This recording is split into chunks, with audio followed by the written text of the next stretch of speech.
नमस्कार दोस्तों, स्वागत है आप सभी का हमारे चैनल सुविद्या में। आज हम बात करेंगे कक्षा 9 संस्कृत का चतुर्थ पाठ कल्पतरु। तो जो पहला पैराग्राफ है वो पाठ के सारांश को बताता है। प्रस्तुतम पाठ वेताल पंचविंशति इति प्रसिद्ध कथा संग्रहात् संपादनम कृत्वा संग्रहितोस्ति।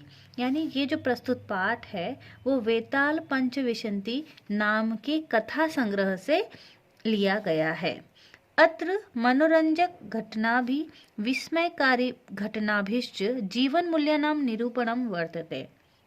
इसमें मनोरंजन और आश्चर्यजनक घटनाओं के माध्यम से जीवन मूल्यों का निरूपण किया गया है।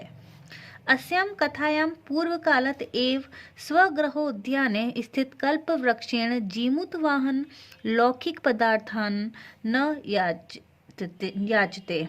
ये जो प्रस्तुत कथा है वो पूर्व काल में एक अपने ही उद्यान में स्थित कल्प वृक्ष की, जो एक राजा होता है जीमूतवाहन, वो क्या करता है, किसी भी लौकिक पदार्थ की याचना नहीं करता है। यानी ऐसा माना जाता है कि कल्प वृक्ष से जो भी आप मांगो वो आपको मिल जाता है। तो ये जो राजा है जीमूतवाहन वो लौकिक पदार्थ की याचना नहीं करता है, अपितु सह सांसारिक प्राणिनां दुखानि अपाकरणाय वरम याचते। बल्कि वो क्या चाहता है कि संसार के जो प्राणियों के जो दुख हैं वो कैसे हर लिए जाए, ऐसा वर वो मांगना चाहता है।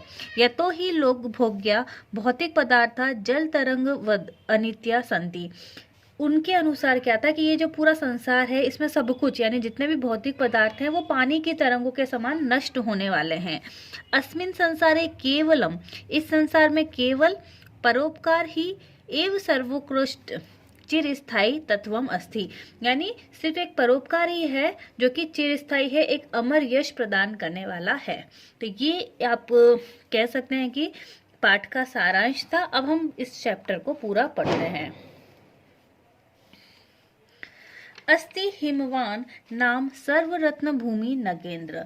हिमालय नाम का समस्त रत्नों का उत्पत्ति स्थान पर्वतराज है। ठीक है, हिमालय पर्वत की यहाँ पर बात हो रही है। तस्य सानो ऊपरी विभाति कंचनपुरम नाम नगरम। उसकी चोटी के ऊपर क्या है, कंचनपुरम नाम का नगर सुशोभित है। तत्र जीमूत केतु इति श्रीमान विद्याधरपति वस्ति स्मः। वहां पर जीमूत केतु नाम का अत्यंत धनवान विद्याधरपति रहता है। वहां पर कौन रहता है, जीमूत केतु करके एक धनवान विद्याधरपति रहता था। तस्य गृहोद्याने कुल क्रमागत कल्पतरु स्थित। अब वो जो उसका घर का ही जो उद्यान था, घर का ही जो बगीचा था, वहां पर परंपरा से प्राप्त कुल कल्प वृक्ष स्थित था। स राजा जीमूत केतु तम कल्पतरुम आराध्य तत्प्रसादम च बोधिसत्व अंश संभवम जीमूत वाहनम नामः पुत्रम प्राप्नोत। अब ये जो राजा जीमूत केतु था उसने कल्प वृक्ष की ही आराधना की। ठीक है, कल्प वृक्ष की आराधना करके और उसकी कृपा से बोधिसत्व के अंश के माध्यम से एक पुत्र उत्पन्न किया जिसका नाम क्या है, जीमूत वाहन। ठीक है, तो पिता का नाम है जीमूत केतु और कल्प वृक्ष की ही आराधना करके उसे एक पुत्र की प्राप्ति हुई जिसे क्या कहा गया, जीमूत वाहनम नामम पुत्र प्राप्नोत, पुत्र की प्राप्ति हुई। सह जीमूत वाहन महान दानवीर सर्वभूतानुकंपी च अभवत। ये जो जीमूत वाहन था यानी उसका पुत्र था वो बहुत दानवीर और समस्त प्राणियों पर दया करने वाला हुआ। तस्य गुणे प्रसन्न स्वसचिवेश प्रेरित राजा कालीन संप्राप्य यौवन यौवन राज्य अभिषिक्तवान। उसके गुणों से प्रसन्न होकर अपने मंत्रियों से प्रेरित राजा ने समय से युवावस्था को प्राप्त उसका युवराज पद पर अभिषेक कर दिया। यानी जो बेटा है वो जैसे ही बड़ा हुआ, युवावस्था को प्राप्त किया, उन्होंने युवराज पद के लिए अपने बेटे का अभिषेक कर दिया। कदाचित हितेशेन पितृ मंत्रीगण युवराज्य स्थितम तज्जीमूत वाहनम उक्तवन्तः। युवराज पद पर स्थित जीमूत वाहन से पिता के कल्याण की कामना करने वाले मंत्रियों ने किसी समय क्या कहा? युवराज, योऽयं सर्वकामत् कल्पतरु तवोध्याने तिष्ठति स तव सदा पूज्य। अब जैसे ही बच्चा जो है वो क्या हो गया है, युवराज पद पर आ चुका है, तो मंत्रियों में से किसी ने कहा कि हे युवराज, जो ये समस्त कामनाओं को प्रदान करने वाला कल्प वृक्ष जो कि कहाँ पर है? आप ही के बगीचे में है, वह हमेशा क्या रहा है? सदा पूज्य, सदा पूजनीय रहा है। अस्मिन् अनुकूले स्थिते सति शक्रोपि अस्मान बाधितुम न शक्नुयात् इति, यानी वह हमेशा पूजनीय रहा है और अनुकूल स्थिति में रहने पर इंद्र भी हमें बाधा नहीं पहुंचा सकता। शक्रोपि यानी इंद्र भी हमें किसी भी प्रकार से बाधा नहीं पहुंचा सकता है। एतत् आकारण्यम जीमूत वाहन अचिंतयत। अब जो जीमूत वाहन है ये सुनकर मन में विचार करता है, अहो ईदृशम अमर पादपम प्राप्यापि पूर्वे पुरुषे अस्माकं तादृश फलम किमपि न प्राप्तम। भाई अब इनके पास क्या है? इनके बगीचे में एक ऐसा कल्पतरु वृक्ष है। तो अब वो मन में विचार करता है कि आश्चर्य की बात है कि इस प्रकार के अमर वृक्ष को प्राप्त किया है किसने? हमारे पूर्वजों ने। पूर्व पुरुष है यानी हमारे पूर्वजों ने इस प्रकार के अमर वृक्ष को प्राप्त करके भी उस प्रकार का कोई भी फल प्राप्त नहीं किया। ठीक है, तो जिससे लोगों का कल्याण हो सके ऐसा कोई भी कार्य इस अमर पेड़ को प्राप्त करके भी हमारे पूर्वजों के द्वारा नहीं किया गया। किंतु केवलम कैश्चित् देव कृपणे कश्चिदपि अर्थ अर्थिता, किंतु केवल इन कुछ कंजूसों के द्वारा सिर्फ धन ही मांगा गया। तदहम अस्मात् कल्पतरो अभीष्टम साधयामि इति, तब मैं इस वृक्ष से मन की इच्छा पूरी करूंगा। यानी अब तक जितने पूर्वज थे उनके द्वारा सिर्फ धन की ही मांग की गई, लेकिन मैं अपनी मन की इच्छा पूरी करूंगा। एवं आलोक्य स पितु आंतिक आगच्छत। इस प्रकार ऐसा सोचकर वो अपने पिता के पास आया। आगत्य च सुखी मासीन पितरम एकांते न्यवेदयत।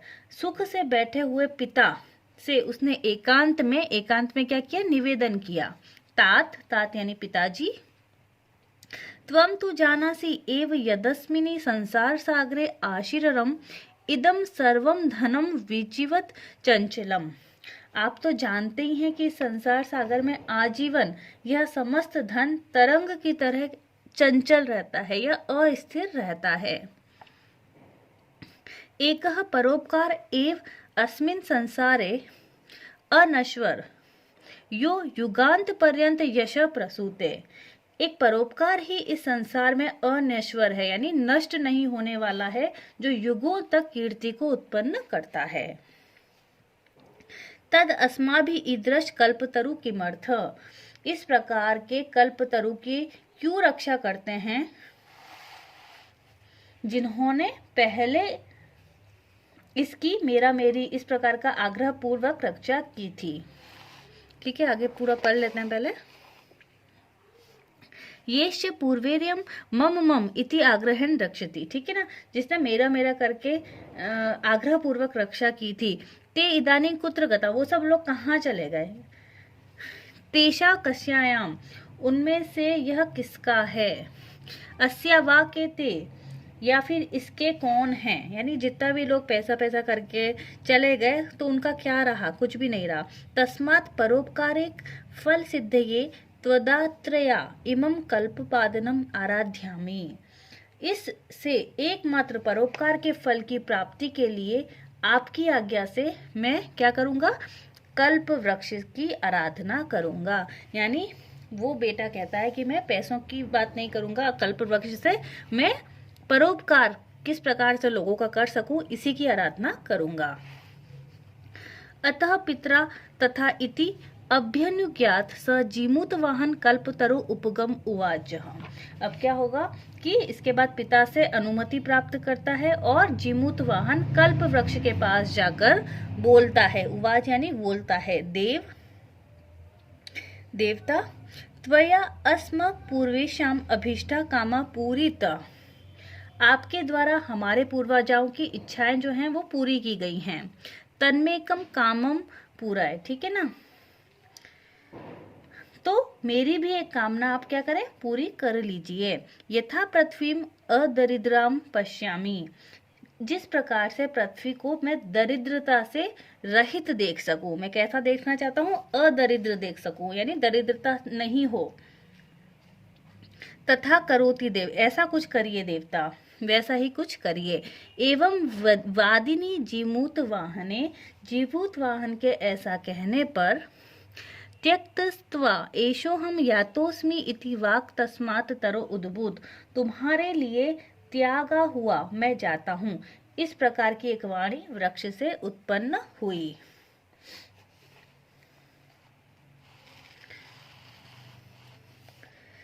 क्षणेन च सच कल्पतरु दिवम समुत्पत्ते भुवि, और ऐसा ही क्षण भर में वो जो कल्प वृक्ष है उसने स्वर्ग को उड़कर, स्वर्ग में वो उड़ गया, तथा वसूनी अर्वशत, पृथ्वी पर उस समय इस प्रकार से धन की वर्षा करी, यानी पूरी पृथ्वी पर उसने धन की वर्षा करी, न सिर्फ उस महल में करी, यथा न कोपी दुर्गत आसित, ताकि कोई भी व्यक्ति पीड़ित या दुखी नहीं रहे या निर्धन न रहे।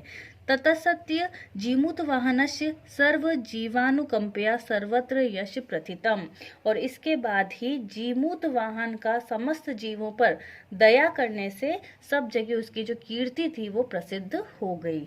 तो ये जो है कल्पतरु चैप्टर आज हमने पढ़ा है। बहुत बहुत धन्यवाद।